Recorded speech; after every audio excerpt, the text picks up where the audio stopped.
How you doing? It is today's the second. Am I correct? It is July 2nd. I'm hanging out at Gadget's place.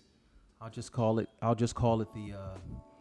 the Black Cave instead of the Bat Cave. The Black Cave. We're hanging out at the Black Cave, and he wanted me to talk a little bit about my very brief but important internship I had at Uptown under Sean P. Diddy Combs, aka Puffy, aka Puff Daddy, aka Diddy, aka Dr. Combs, I guess at this point, because he got his doctorate at Howard, an honorary one. He's very amped about the Can't Stop, Won't Stop documentary, which you can now get on Apple Music, I believe. And Gadget just wanted to find out some other pieces. And it's so many pieces, guys. When I met Puffy, of course, I was a little jealous. He kind of got into everything a lot faster. Again, he was fearless. He was always fearless. I guess I saw him on campus. I remember we were trying to take the same class in R&B and I was already there. He waited till the class was over and then tried to get an override into the class. I'm never sure if he got it, but I thought it was ingenious to, instead of taking the classes they gave to him, he wanted to override and make his own schedule. And I thought that was a clever method of creating his own schedule. And I just remember him promoting parties around Howard. I remember when there was a great period at Howard when house music was just as big as hip hop, if not a little bit bigger. I guess that was the first tinge of people thinking, oh, I've matured out of rap, and like house music was the next go-to music of choice if you've quote unquote matured out of rap.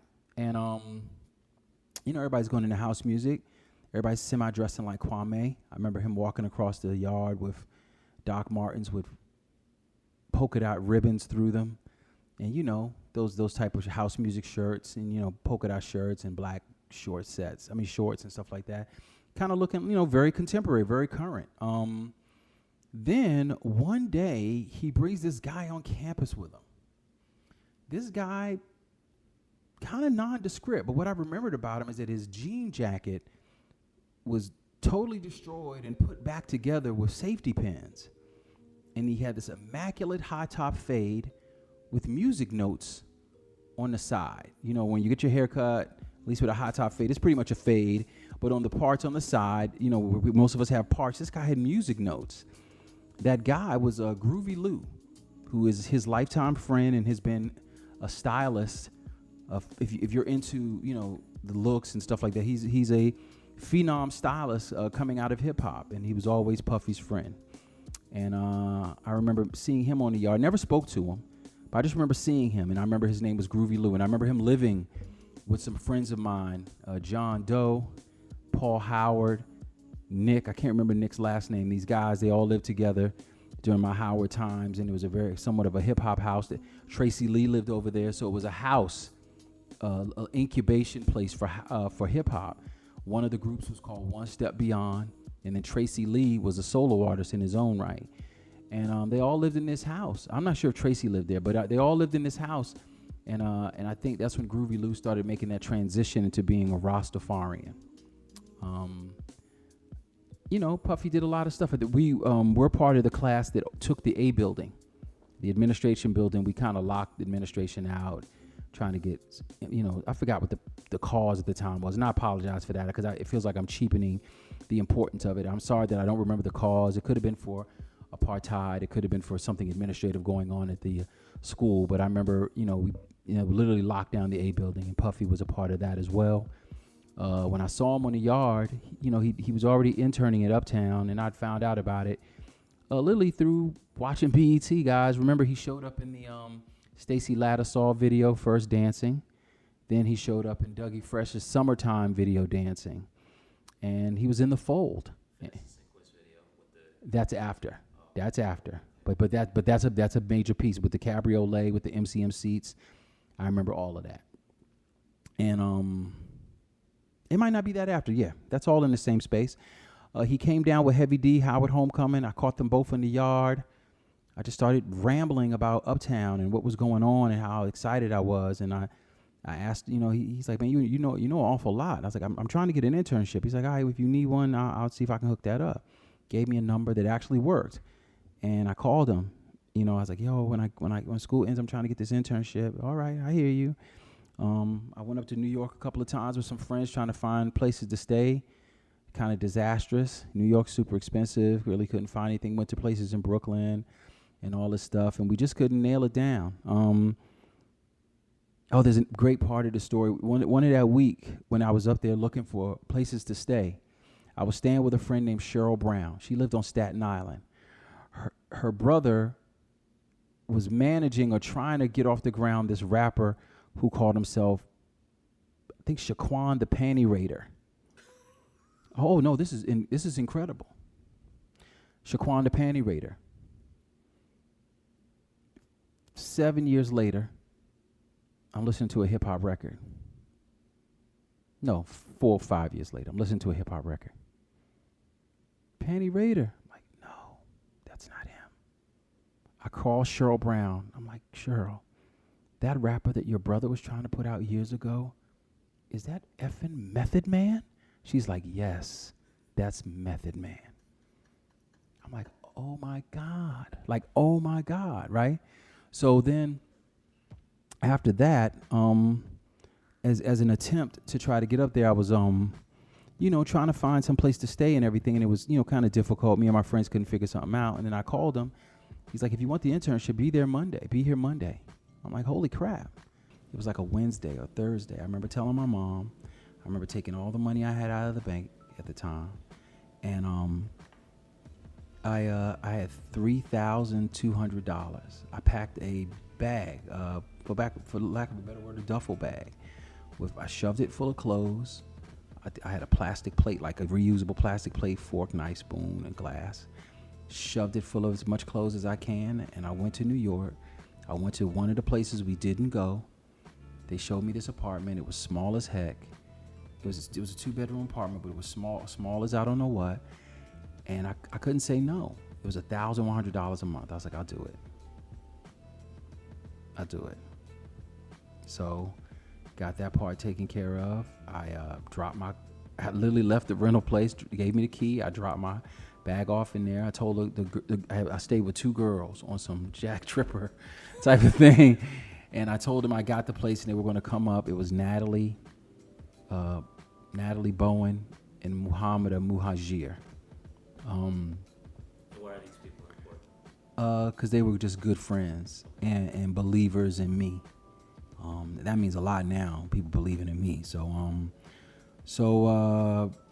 we get up there. They actually bring like little pieces of furniture, not real furniture, but something, right? And I get there. It was like on a Saturday or a Sunday. The first thing I do is I go out. First of all, it was in Chelsea. I don't know if everybody knows it was in Chelsea, and it was like West 23rd in Chelsea, in this apartment right next to this club. I can't remember the club, but I can tell you this: I was 2 buildings down from the Chelsea Hotel. Most people know the Chelsea Hotel from the death of Nancy Spungen because of Sid Vicious from the Sex Pistols. So I start walking downtown. I'm hoping I'm walking towards Soho. I don't know where I'm going. I'm just walking downtown. And first hip hop record I hear while I'm walking, this record, it's crazy. The guy's rapping. I'm like, why is this guy trying to rap like Grand Poobah? So a couple of days later, I found out the record's The Creator by Pete Rock. Record was disgustingly good, of course. And I was already a Pete Rock fan from some other stuff he just started working on, or was I yet? Was I on Pete Rock yet? No, I don't think I was. I think I knew of him as a DJ, but I wasn't totally gone on him. But I remember that, and then I found out that, Pooh-Bah wrote it for him, so it made sense later. But showed up to the Uptown office on Monday, 9 o'clock in the morning, but me being stupid, ain't nobody at a record company at 9 o'clock in the morning, so I just sat there and waited till people showed up. And waited for Puffy to come. He came around maybe 11:30, maybe 12. He had on a vest with no shirt. He looked like you could tell he was very instrumental in what Father MC looked like, in terms of what he looked like. You could tell that immediately. So, it's like he didn't give me a desk. I just sat at the corner of his desk against the wall. And honestly, I did more watching than doing, and I ran errands for him. I watched him. They were trying to finish. Well, recording wise, they had finished the Finesse and Sequence album. It was completely produced by the Trackmasters, and from what I heard when I listened to it, a good 80 to 90% probably written by Chubb Rock at the time. And I had some good pieces on it. The most memorable piece on that thing was the song, the end of the album. They had a song called "Fuck Puffy," that the Trackmasters made dissing Puffy because he was so hands on. So Puffy was kind of like helicoptering them in the process of getting the album. It's like, "Look, we got it. Just back the hell up." You know what I'm saying? Like he was turning the bass up so high it was ruining the tone of other instruments. It was all types of crazy stuff that they said and everything. And the Jodeci album had come out, and it was failing because they had put out an up-tempo record versus the slow jams. But I was listening to that record all the time. Like, it was Boyz II Men versus Jodeci, and Jodeci was winning in my eyes. I thought that first album was holy crap, like really big deal. Andre Harrell was very cool. His office was 2 doors down from Puffy's, immensely larger, of course, but nothing about the office in terms of aesthetic was anything big to me. Like I can remember that. I just remember him constantly working, trying to figure out how to get Jodeci off the ground. Mary had only recorded 2 songs, and she came to the office one day, and she was very shy or standoffish. I told her how the 2 songs that were recorded were "You Remind Me" and "Real Love." And I kind of remember going to the studio, and Dave Hall was there recording something. I wish I could remember. It must have been for Mary. I don't know how I got there. I don't know how I got home. I don't know. I didn't have any money. I don't know how all this happened. But I was trying to recommend him to use less known drum samples. And his idea was, no, I want the known ones so people already like it. You know what I'm saying? And stuff like that. I remember him saying that specifically to me. I don't know, was he recording You Remind Me at the time? But I know I heard Real Love on a muddy tape, and I was like, oh my God.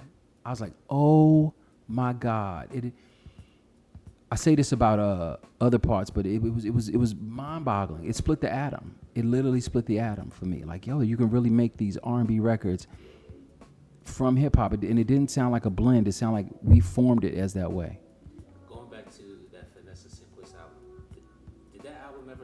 That album never came out. The single that did come out, of course, was Soul Sisters with you, Sam and Dave.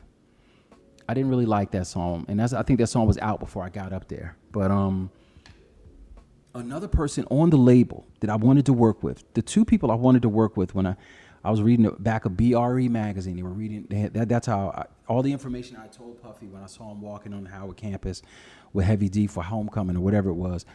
I was talking about Fat Doug, and I was talking about Lady Kazan. Fat Doug was a rapper, but more of a, for lack of a better word, he was ghostwriting at the time. He wrote a lot of the Antoinette stuff. The early Antoinette stuff, Fat Doug wrote that. And Lady Kazan was basically Howie T's wife, his longtime girlfriend. I don't know if they were, bound in marriage by the law, but longtime girlfriend. And I think in Special Ed, Little Sean and Chubb were all helping her get her nuances together. But I never heard a Lady Kazan record. I'm not sure if I heard a Fat Doug record, but since I knew what he did, I was excited. Fat Doug, he's on a Jodeci remix rapping, right? Yes. That's Fat Doug. And he was a producer as well. He used to kind of produce, I don't know if he produced with or produced for, before, I don't get his name wrong because I like him. Jesse West, okay? Before he was Third Eye, before he did Third Eye, he was Jesse West on Motown. He kind of looked like Malcolm X. I don't know if he produced with him or for him, but I don't know how I got Fat Doug's number. I don't know if Puff gave it to me, but I called him. And I was like, I'm so excited. I can't wait. You know what I'm saying? I don't know if it was in person or on the phone, but I remember speaking to Fat Doug and how excited I was. And we were talking producers and everything, and he was telling me how he really liked Jesse West as a producer. And I wasn't there for Jesse West yet. I was totally Howie T'd out. There was a Pete Rock and CL Smooth demo in Puffy's office that I listened to every day. It was amazing. He had a chance to sign them to Uptown. I don't think he really had the chance to really sign them. I think Eddie F had another vision for them at Elektra, honestly. I just think that, but because Eddie F was in the fold of Uptown from the Heavy D and working with them, I think Puffy might have asked about it. But remember, Eddie F and his team were solely responsible for 50% of the production on that first Mary album. The first, it was Mark Morales and Mark Rooney. Marky D. Prince Marky D from the Fat Boys, Corey Rooney, and the other half was done by the Untouchables guy, the guys over at Untouchables, Eddie F, and the lead singer from Intro was responsible for a lot of the writing of that first Mary album. Kenny Green and Dave Hall. Those were the guys. That was the Untouchables, for lack of a better word, R&B wing. I'm sure there were other people, but they were the ones kind of fronting the forefront of it. And the Pete Rock demo was disgusting. And it was disgusting early, but he leaped over that so high. It was I mean, literally, brother, the genius of Pete Rock for me was his ability not to simply bring in a bunch of samples, but they would all be in key. That's special. That's something special to have a loop going and go, oh, you know what'll fit on there? And it does. And it's in key. It's not just playing in the same time, but it's in key. I mean, it's in key. Like you're looking at him like, you kidding me, right? In fact, my funny Pete Rock story is after hearing Faithful Journey, some of my favorite songs on there, Pete Rock produced records. And I went to the video shoot for Now That We Got Love. I don't know how I got there. I don't remember how I got home. I don't know how. I had no money. I don't remember how I got to these places. I don't know. I don't remember people giving me addresses. I don't remember anything about that. But I know that I got there. I was at the video shoot. The two video shoots I was at was Now That We Found Love and Don't Curse. And I'll tell you about the Don't Curse video shoot. At the video for Now That We Found Love, someone shows me who Pete Rock is, and I go to ask him. I'm like, what's that sample you use for the letter something piece something? What's wrong with our few? I forget the name of the song. I apologize, but he used a record, and he said, oh, that's soul. And I got my feelings about it. I'm like, of course it's a soul record. I know that. I mean, dang. So, but look, but I don't know because I'm dumb. I'm not that deep into, that's a rare record. So I don't know if there's actually a group called S.O.U.L.Soul until much later. So I shouldn't have felt that way when Pete Rock threw that at me. But that was an interesting video shoot. They had I was also going to Puffy's party called at the Red Zone, Daddy's House Red Zone with Jessica Rosenblum. Thank you, Jessica, for always being so hospitable to me there, because I must have looked weird there, but I loved hip hop. I was there, and that's where Funkmaster Flex jumped off too. I remember if there's an interview right now with Puffy and Funkmaster Flex, and he's talking about the night he had to kind of take Lord Finesse off the wheels and let Flex go on. I was there that night. Okay, what was Lord Finesse playing that people wasn't feeling? Lord Finesse at that day, I don't know if it was that day, but I felt like he was playing for the radio, which is something different. And I had to learn that when I got into radio. It's funny, even though Funkmaster Flex taught me what you're supposed to do in a club, I didn't pay attention. Meaning, club is about playing familiar records. It's not about playing a gang of new stuff that you think is great. I remember one of the records Lord Finesse played was a record by Marky Fresh. It was on Jive. I remember hearing the record, like, I love that record. But, not 80% of the people there, and honestly, DJing is still about playing for girls. They don't really know the new stuff. They know what they know. And I remember he was playing a lot of records, and I'm loving it because I'm a hip-hop head. But, they weren't getting into it. And I remember when Flex got on, he started playing these familiar records, like, I hear these records all the time. What's the big deal? But the floor swole up. And I used to be friends with these dancers. They were called the Mop Tops. One is Stretch. The other one was Henry. Henry was the most incredible hip-hop dancer I'd ever seen in my life. If you guys want to see them dance, they formed a rap group later called 20 Thieves or 12 Thieves.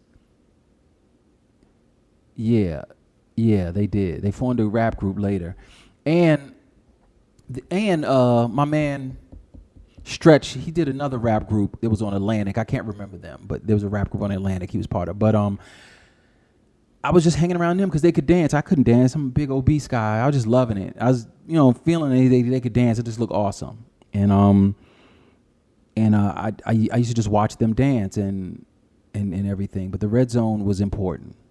The Red Zone was important. A lot of hip hop going on in there. A lot. So Lord Finesse wasn't playing nothing jiggy. He was just playing. He was playing as a technical safe DJ. Records? No, I wouldn't say safe. He was playing records. Lord Finesse was playing as in, I'm hip hop. I'm playing that new stuff you need to be knowing about. Okay. I think he just did it at the wrong time. He was trying to break records. Yes, I think he did it at the wrong time. And as I got older, you break records at the very beginning when there's very little people there, and you break records the last 20 to 30 minutes as people are leaving. You don't do it during the heat. And Funkmaster Flex, he got on, he did the Funkmaster Flex thing. He wasn't he wasn't a talker on the microphone. He was just, heavy scratches, beating up, treat him right in a creator and all that stuff, all that type of stuff. The creator was playing in the club. Yes, at loud decibels, and those dancers loved it. Treat him right and got daggone. 5MC was a king back then. He had, I don't remember hearing his records at the Puffy parties. I remember hearing Slow Down and Check the Rhyme. How I Can Just Kill a Man was huge in the club at the time. And I remember just enjoying it, man. Just totally enjoying it. At this time in New York, who has the radio on lock? Because there's certain stages like right now it's between Drake and Future. Like, who had the radio on? There was West End? No. This is way before then. This is This is what, 92? Yeah, 91, 92. There wasn't anybody particular. It wasn't anyone particularly having everything on lock. It was just beautifully curated. The cream rose to the top. You heard those special ed records. You heard EPMD. You heard Steezo. You heard Chubb Rock. Just the cream records were getting through. You heard the Run DMCs. You heard what's the Pause by Run DMC. You heard those records. Those records that just rose. It wasn't We Dominate, but that was the summer of Grand Poobah. That was his summer. That's the brand Nubian summer.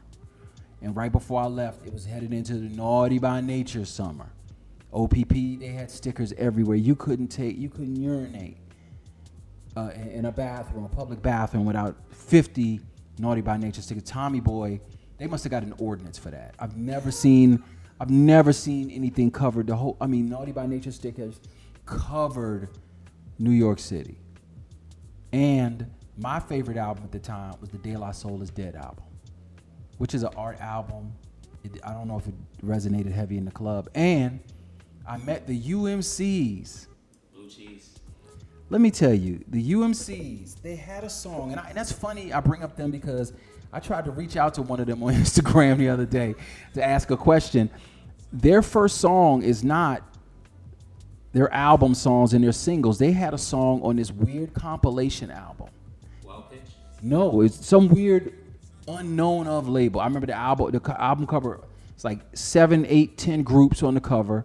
All of it kind of black and white in the night. It looked weird. But the only songs on there I thought were dope was the one by these guys called the Universal MCs. And they had a song called Invaders of My Fruit Basket. And I remember when I found out that's who they were, I was like, yo, I know your other songs. And they were blew away by that. And they were really, really cool guys. They just got caught in the space where, they looked happy. And as rap was getting darker, I think Wild Pitch at the time was hoping they would latch on the way Fresh Prince did. You know what I'm saying? How that, hi, we're safe, you can bring us in your home type of thing. And they were good guys like that. That not to take away like they had to be taught how to have manners and all. They had all that. This was Cool Kim and what's that? Haas G. Yeah, Haas. He changed his now. His name is Phantom. Yeah. And we know Cool Kim. Magic Stick. Magic Stick and your favorite record, Apollo Kids. Oh, yes. Apollo Kids. And Cool Kim is now known as NY Oil. Yes. They were dope. They were dope. And I think they get diminished by they seemed happy. There's no way you can listen to that song Any Way the Wind Blows and not know they was ready. They wasn't ready. They was ready. Any Way the Wind Blows, they were ready. You know the record I'm talking about. The B-side of Blue Cheese is a real rap record. Like, get ready. Anywhere the wind blows, it's cool with me. Oh. They weren't playing on that record. They were not playing. UMCs were MCs. Don't forget that. Don't forget that. They were MCs, real MCs, yo. And I remember they came by my apartment one time. Yeah, I had no furniture. I don't even know if I invited them or what, or they followed me. I was like, hey, you guys want to come to my house? I think they wanted to meet my roommates, though, but I don't know if that ever happened. But I got another interesting story about going into the studio. Yeah, I think it was a Black Sheep session, but something with Brand Nubian was involved because I got there through Sadat X's friend, Mark DeSpark. Okay, I knew Mark DeSpark from Howard. Okay, I was literally walking home from Uptown. I used to walk 37 blocks home. Right in front of Madison Square Garden. I'll be walking home. Right at Madison Square Garden, there's a wallet on the ground. I just pick it up and put it in my pocket. And all of a sudden, I see Mark. Oh, Mark, what's going on? He's like, oh, man, I'm headed over to the studio to get with Black Sheep and them. I was like, you can come? I was like, sure. So I walk with him over to the studio. While we're walking, I was like, Mark, I found a wallet. Now, Mark is more street than me. So like, oh, really? So we get to the studio. I'm looking through the wallet. We're trying to, figure out, because it was a bank card in there. And and there was nothing on there for us to know what the code was, but somehow we figured out what the code was. I remember we took out $300 from one ATM, then went to another one, took out $300, and I think we took out $300 out of like 4 ATMs, and we split the money.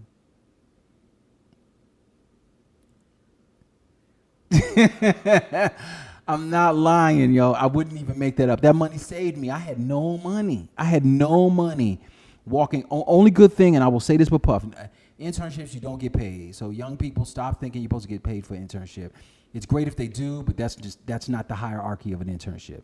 So I was dying. But Puffy he bought me lunch. He bought me lunch because he was getting lunch. Get yourself something too. So I got lunch. But I was dying, and I got that money. This Black Sheep session. I wasn't there long because after we figured out what we thought what the bank code was, we were out. We're trying to go get that money. And then I remember us sitting. Were we sitting near the front of my apartment? I don't know. I'm sorry it's so hazy, but I just remember us doing that, and I remember that money saved me for the rest of the summer. I skimped on that money the whole time. Right. In the Uptown offices, do you interact with Andre Harrell? Yes. I have a great Andre Harrell story. He was working on a movie. Let me move this chair up. He was working on a movie called Strictly Business. He wasn't liking the title at the time. So I told him, look, change the title of the movie to Power Moves. He loved it. Andre Harrell had changed the name to Power Moves for a couple of weeks. You know what I was talking about? I was like, there's this weird thing that happened with Puffy during the filming of that movie. I never could get the gist of it, but something happened where something disrespectful happened dealing with some Irish people. I don't know if it's Irish mafia or Teamsters or something, but something happened. I never got the full gist of what that was. But Andre Harrell, he loved being around beautiful women because honestly, I think that was the muse of Uptown Records. It was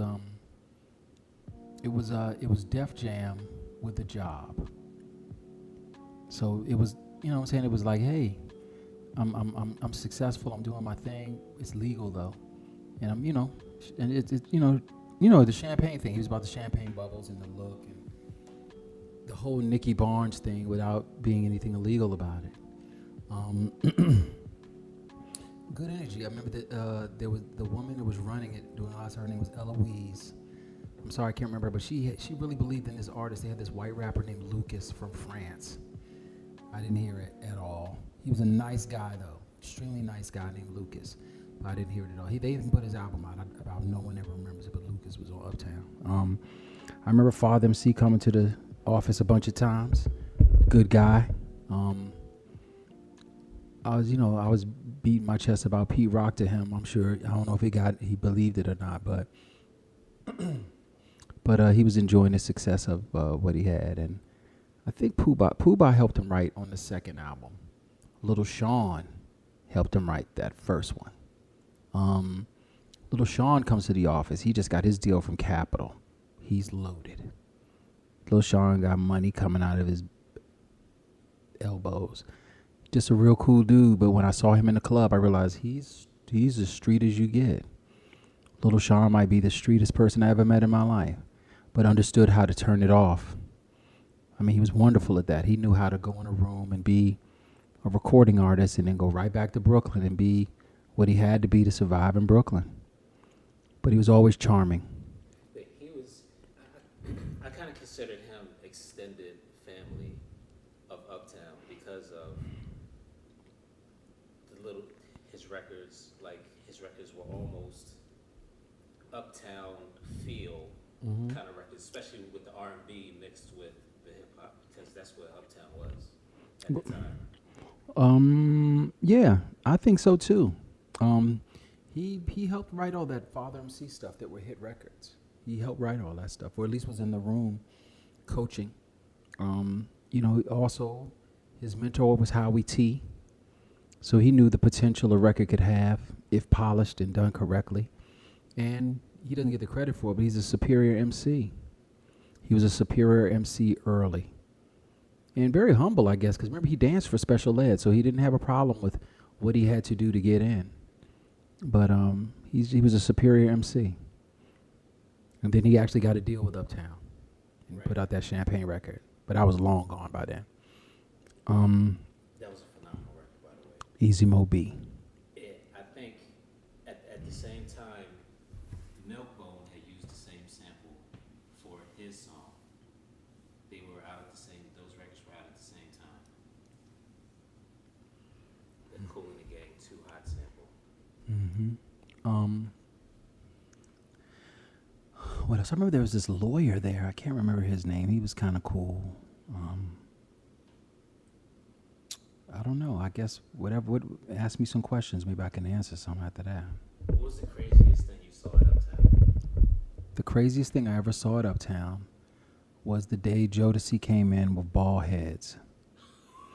And Andre was furious because they were literally, and I know Jodeci won't admit it then, but they were following Puffy. Puffy shaved his head bald. And they were trying to, that looked street to them, and they wanted that thing. And it didn't, and Andre was mad because they didn't match their album cover.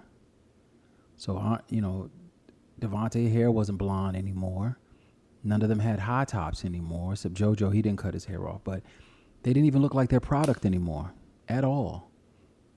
And I remember Devontae was running around with Chad Elliott. Are you familiar with who Chad Elliott is?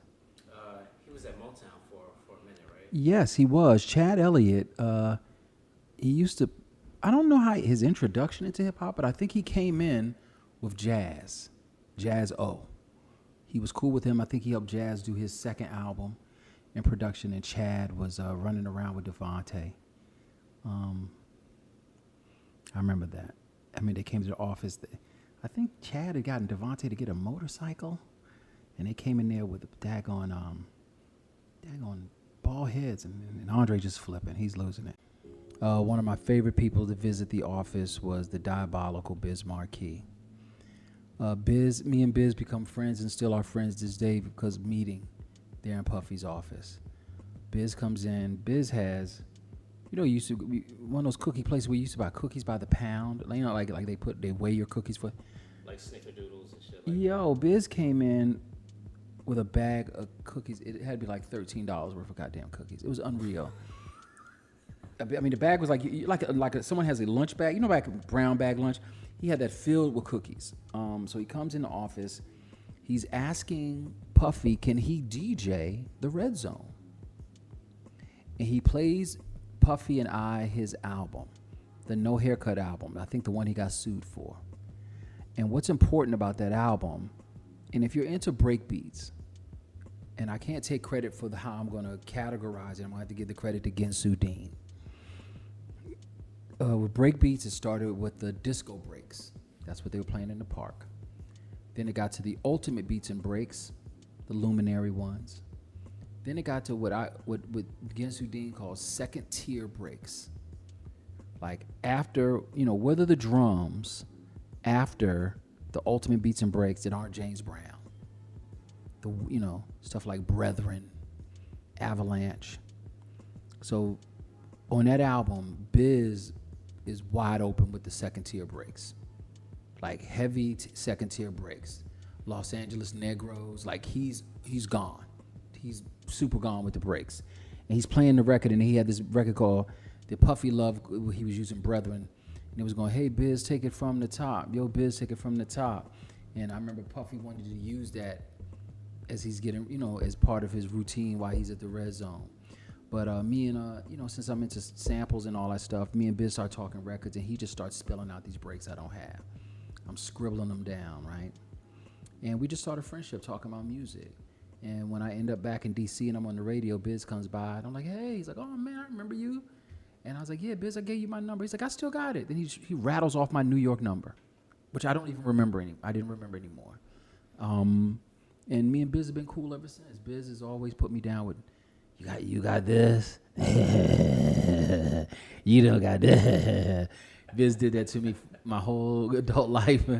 Biz did that to me, but people did come to his office, man. They came to his office. What records came out of Uptown that summer you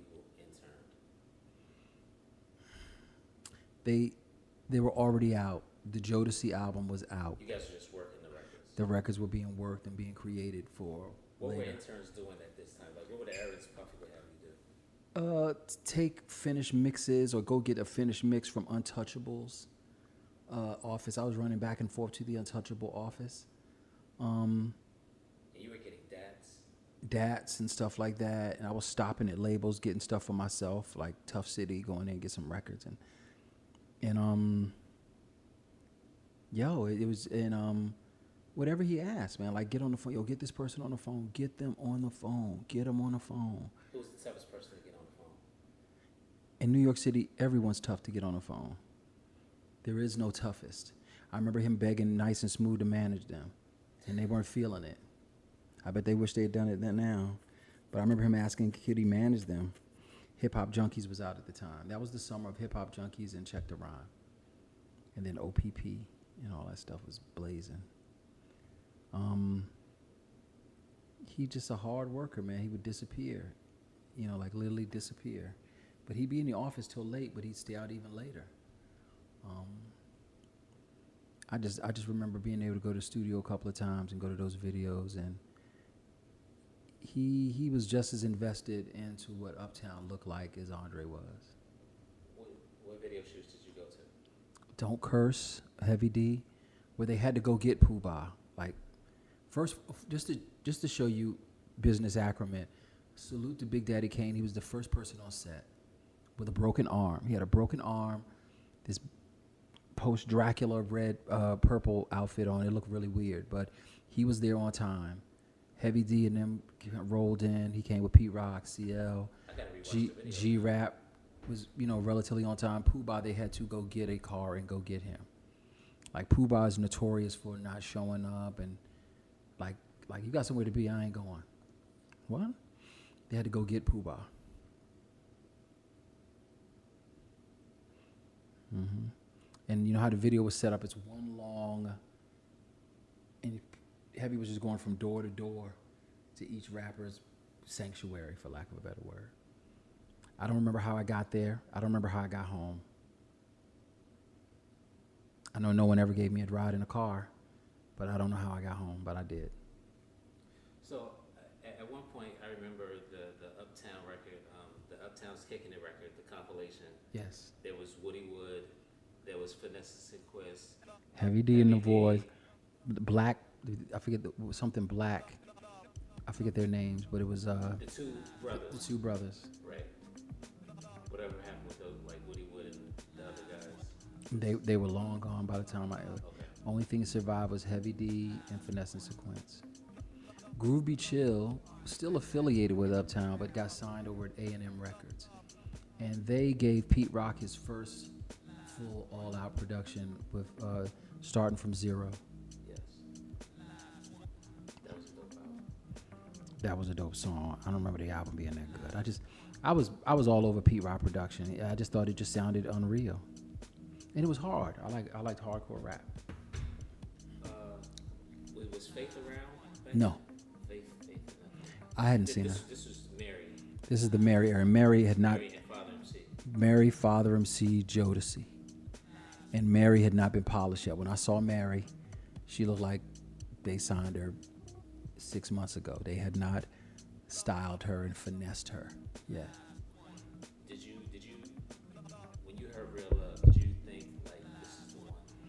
I thought it was incredible. I don't know if the one, I just knew I was moved by it. I was moved by that more than You Remind Me, even though that was the first hit record for her. When Real Love hit, it sounded unreal.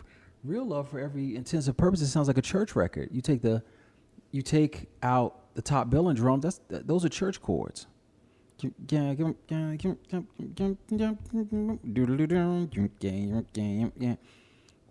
an interesting progression.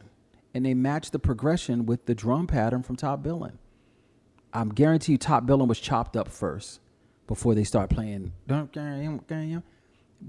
It was a marriage. It was a literal marriage. A literal marriage. Did you come across any sample clearance conversations or? No, but I got a sample clearance story from when I was up there. I had a friend. Her name was don't forget her name. Don't you dare forget it. Rhonda White. Rhonda worked at Jive Records. I asked her to give me the sample clearance sheet on the 2 Tribe Called Quest albums, and she brought it to me. Oh, you just want to see what they used? Yes. And she brought it to me. It's all typed out of a computer and everything. It's for Instinctive Travels. Then she gave me the second one for Low End. I was a fiend, yo. I was a fiend. Believe it or not, that whole time in New York City, I had no money. I bought no breaks. I had nothing. I bought no records. Going back to Red Zone, how did Puff get Lord Finesse off the tables? Did he just say?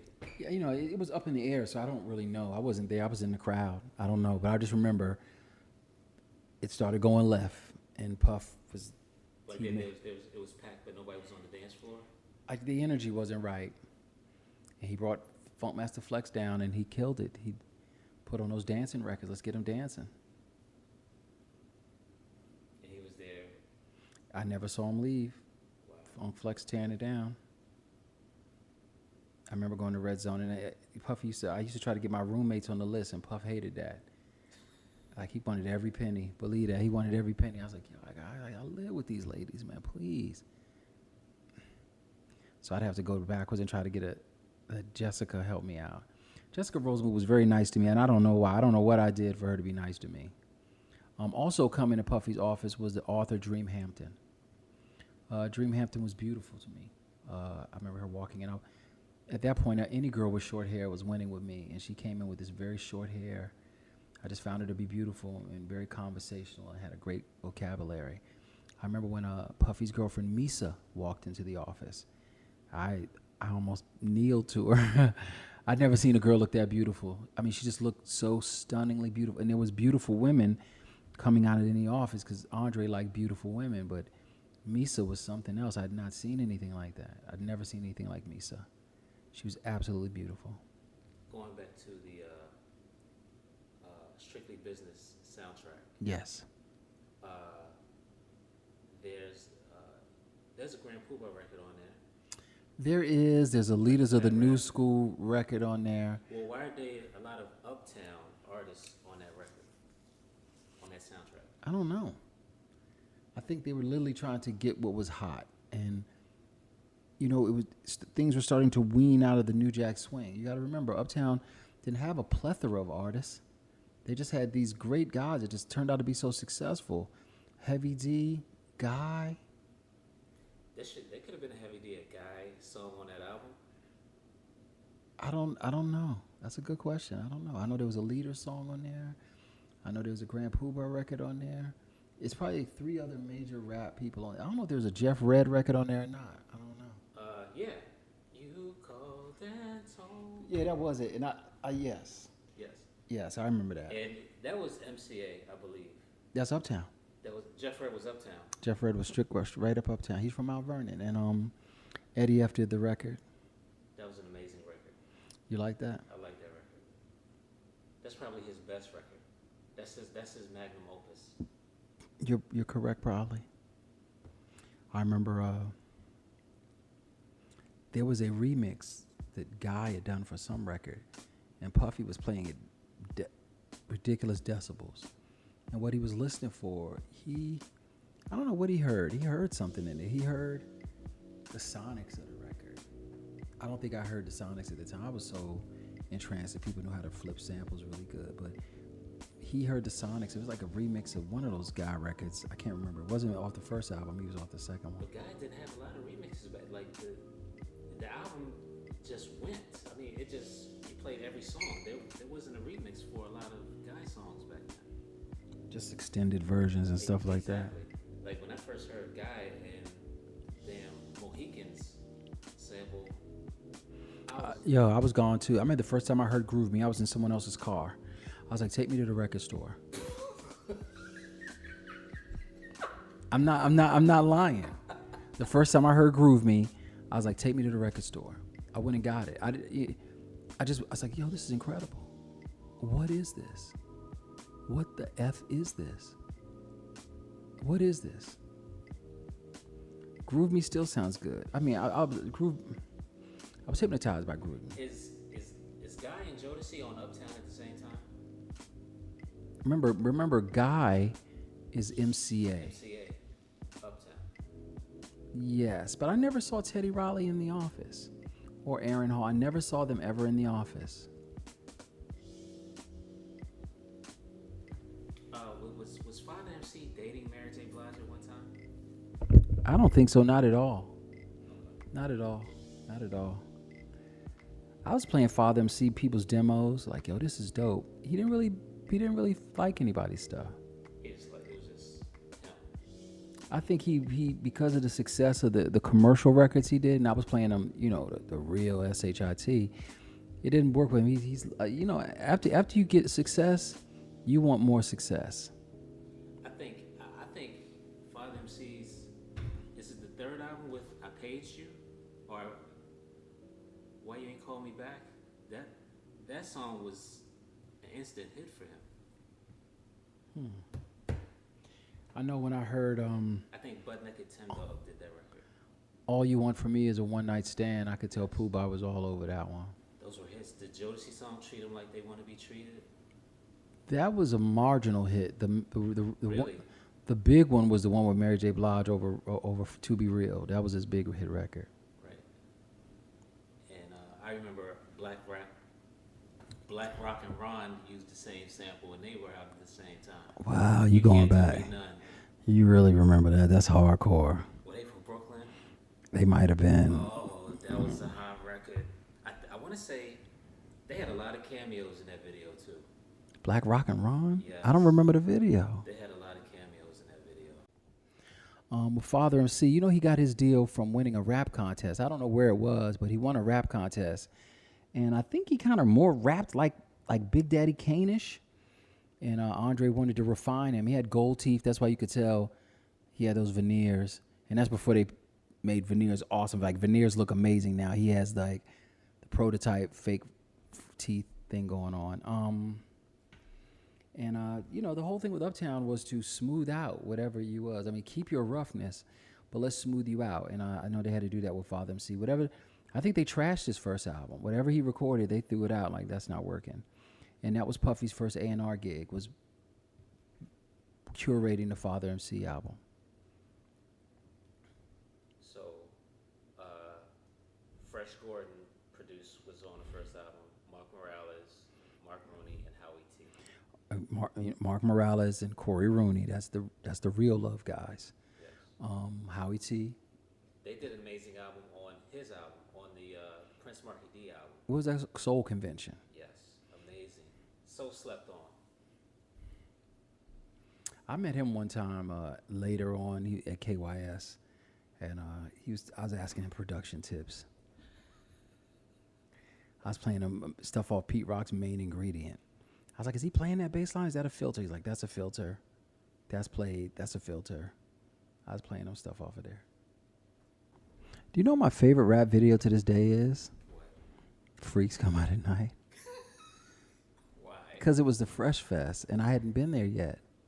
It just it was an embodiment of what hip hop was exploding into. It was shot right in Baltimore too. Wow. What Lil Jermaine Dupri? Lil Jermaine Dupri popping like a maniac. Looking like Bow Wow.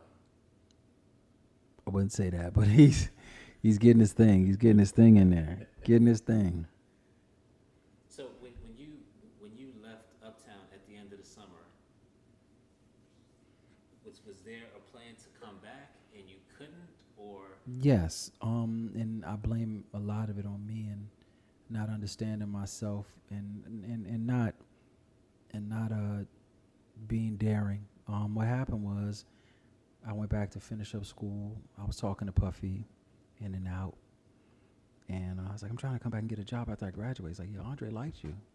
That could happen. But during my last year at Howard, that's when Puffy exploded. So then when I wanted to work in the recording industry, there might have been 5 people on Howard's campus that wanted to do that. After Puffy's explosion, the whole campus, after Puffy blew up, like visually blew up in front of people, the whole campus wanted to be in the recording industry. And I've never been good with stuff like that. And that speaks to my ego, and that speaks to fear that once everybody wants to be involved with it, I don't want it no more like that. It feels corny. It feels corny, and I and that's corny of me to think that way, because what I should have done is maximize it versus like ew. But luckily, I was doing radio, and I was like, well, this is in my hand. Let's run with that. Let's run with that. And I got to be honest with myself. After Puffy, everybody in the recording industry started mimicking him, just being loud and disruptive.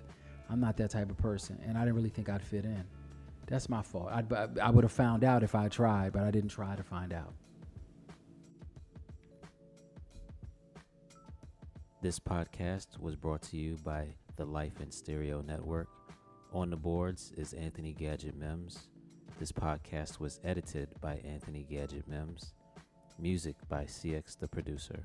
Until next time, peace.